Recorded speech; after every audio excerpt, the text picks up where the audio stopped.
3 truly horrifying camping horror stories. Let's turn down the lights.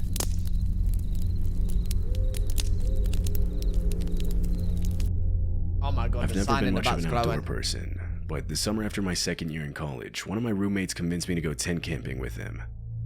It was only over the weekend, and I wasn't doing anything anyway, so I said I'd go with him. For the sake of privacy, I'll call him Jake. Now, Jake would go all out.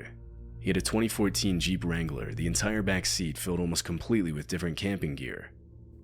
He didn't like to reserve spots at actual campsites, but instead find his own spots, which he said made it more fun. In the wilderness.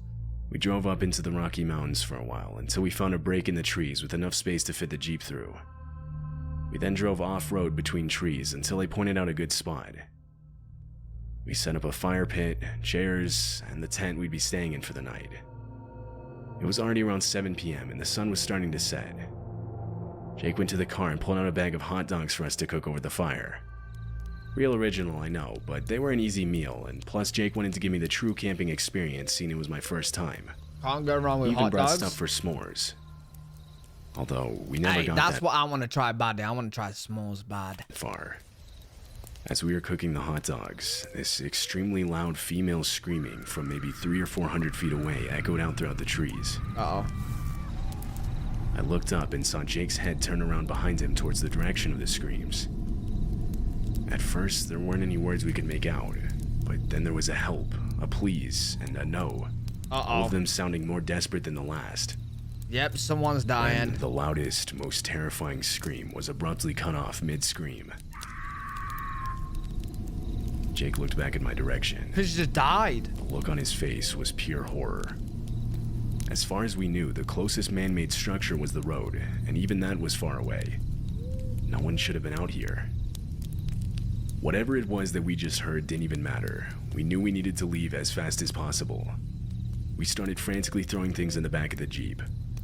We stuffed the still fully made tent inside as we You know what? I respect it. People that actually just get up and leave. Like, some weird stuff happens. Like, I know, like, people can say, like, oh, they should go and check in on the woman and see if she's okay. Mate, she's just been murdered. The guy's probably got weapons, right? It's probably too late. Call the cops, get out of there. You know what I'm saying? Gotta go. The door. I tried calling 911 as we started driving back to the road. I had practically no service out there, but somehow still managed to get on the line with an operator. Okay, that's smart. Good. I did my best to explain what we heard, and they said they'd send out a trooper as soon as possible. It probably took us twice as long to get back to the road, just because this time we couldn't see anything. Finally, we saw the pavement, and stopped for a second. We didn't know if we should wait for the cops or not. That's when we saw a figure walking out from the trees in front of us. Oh, no. He was wearing jeans with an all-black sweatshirt. Run him over. Covering his face. Run him over. He was dragging something behind him in a heavy sheet or some kind of bag. Body.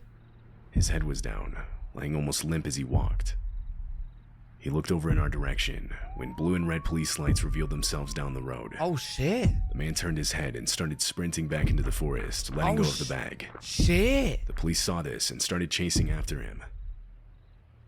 The bag he was dragging turned out to contain the remains of a 34-year-old woman. Wow. We don't know if he was ever caught. That's horrible, man. And they heard the final screams. So this happened when I was horrible. in middle school. It was summer, and my parents had signed me up for a month-long all-boys summer camp. The campsite was exactly what you're imagining, 6 or 7 small cabins spread out in the forest. There was a small lake, a few fire pits set up, and I think there was even a sand volleyball court if I'm remembering right. Hey, Juju, why did you think I said I'm going to camp in my back garden, in my backyard? Because I've got a less chance of this happening. It was close to 4 hours out of town. The place was old and run down, but definitely still used often for summer camps. When we got there, I unpacked all my stuff into one of the cabins and set up my bed. Some of the kids I'd be staying with wanted to check out the forest before we'd have to be back for dinner. The rules of the camp were pretty laid back. We were told we could go as far as we wanted, as long as we could still see the cabins. Okay. As we were walking into the forest, one of the kids pointed something out, or rather someone. A man who had to be over 50 years old stood a few yards away looking in our direction. Okay, could be He looked Explorer. almost homeless, really unkempt, dirty clothes, a rough gray beard. We ultimately just assumed he was one of the camp counselors. The guy gave us a weird smile, and I gave him an awkward wave back. We ran back to our cabin, and later that night told one of the camp counselors about it. They took it very seriously, even going out to that part of the woods themselves, but by then the guy was gone. We started to realize that a large portion of the camp counselors were teenagers. No one was older than like 30. They didn't tell us straight to our faces, but it didn't seem like they had any idea who that man was.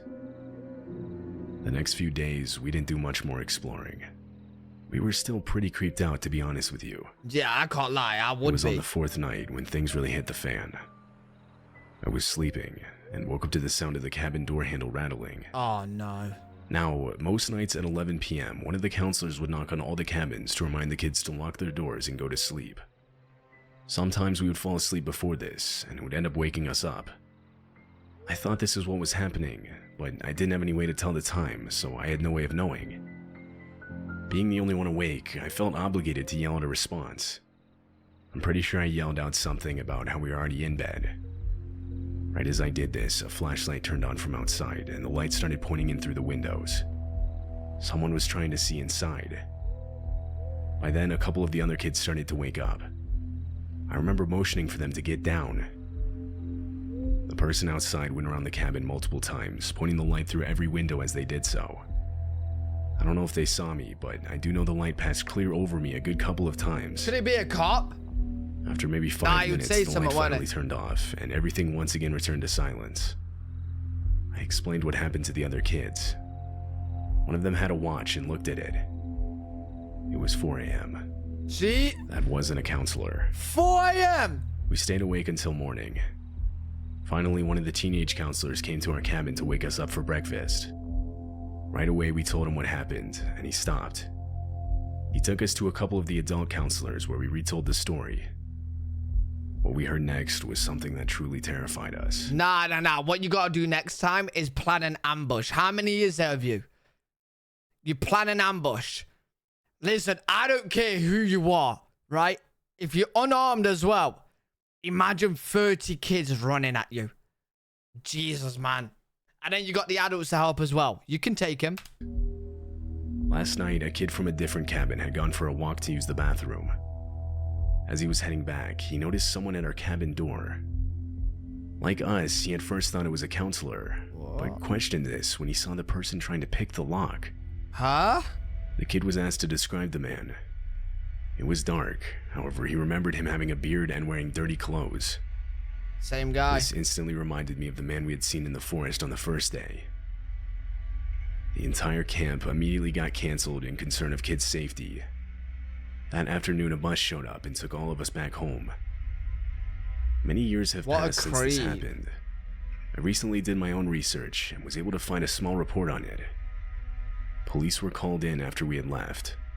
They combed the area and found a small tent nearby. Inside were the essentials, along with hundreds of Polaroid pictures of the camp. The cabins, the canoes by the lake, the fire pits, everything. Among these were pictures of the kids, most of them taken from a distance, or in a place where the man taking them was clearly trying to hide. Most disturbing were the pictures taken at night through cabin windows. What a weirdo. The police waited for someone to return to the tent, but no one ever did. The man was never found.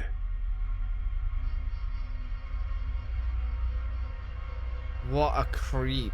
It was approaching the end of summer, and my wife and I wanted to go on a camping trip before it started getting cold out again. I had a ton of camping gear left over from when I used to go with college buddies, and wanted to put it back to use. There was one spot we always used to go. It wasn't even technically a camping ground, just a cool spot we had found one time that I thought would be perfect to take my wife. When we got there, we noticed a makeshift fire pit and some trash left behind, so obviously other people had found this spot, but we didn't really care. We set up the tent we'd be staying in and started a fire. We sat around the fire talking and drinking for hours on end. Suddenly, at around 2 a.m., we were interrupted by the sound of a chainsaw starting and revving up. Lumberjacks? Or at least that's exactly what it sounded like. Or Texas Chainsaw? Our first thought was that someone was cutting down a tree, but we didn't understand why someone would be doing that this late in the night. This theory was quickly thrown out when this maniacal laughing suddenly followed. Oh no.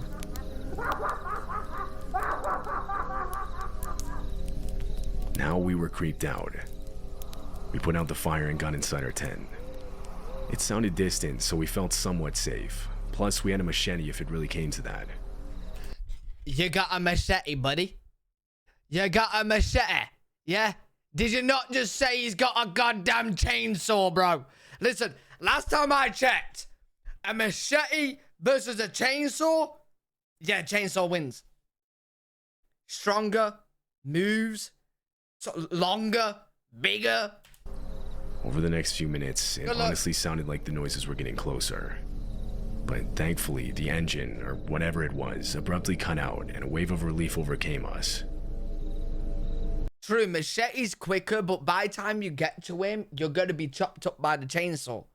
After a half hour of silence, the two of us felt comfortable enough to try and fall asleep. And surprisingly, we actually did relatively quickly, most likely in part due to the drinks we had earlier. I don't know what time it was, but at some point during the night, I remember opening my eyes, confused as to what woke me up. As my senses were coming back to me, the sound of footsteps filled my ears. Oh, no. I sat up to listen better and noticed my wife had already done the same. We sat there looking at each other, listening. There were multiple sets of footsteps. It sounded like no more than 20 yards away. Jesus. My wife suggested we make a run for the car. I told her we should wait a few minutes. It was light out that night from the moon, and behind her I could see the silhouettes of 3 men on the tent wall. I didn't tell her this. The last thing I wanted to do was scare her. But I did get a firm grip on the machete laying next to us. Although I was horrified at the thought of actually having to use it on someone. You need a gun. I sat there watching the shadows. Seconds felt like hours. Finally, after what was realistically only a couple minutes, I saw them walk off. This was our chance. I told my wife it was time to go. Leaving everything behind, I opened the tent and we full-on sprinted to the car. I've never been more thankful to have a remote start key fob. I started the engine as we were running, and right as we got inside, I floored it out of there. That's when I told my wife about the shadows on the tent wall, and she laid into me for not telling her earlier. We spent the night in a hotel. The next morning, we went back to the camp. All of our stuff was gone. Not a single thing was left behind. I still don't know what really went down that night. A part of me thinks we were just unknowingly on someone else's private property, and that was their sick way of getting us off of it. But it's possible those people meant real harm to us. Either way, they now have all of our camping gear. However, I don't see us going camping again anytime soon. Yeah, no, I'm not gonna lie. If that happened to me, yeah, you can keep the camping gear. I don't want it. I don't want it. I'm scared of going camping anyway. That happens, yeah, I'm never doing it. You may as well keep it. May as well keep it. No loss there. No loss there, bro.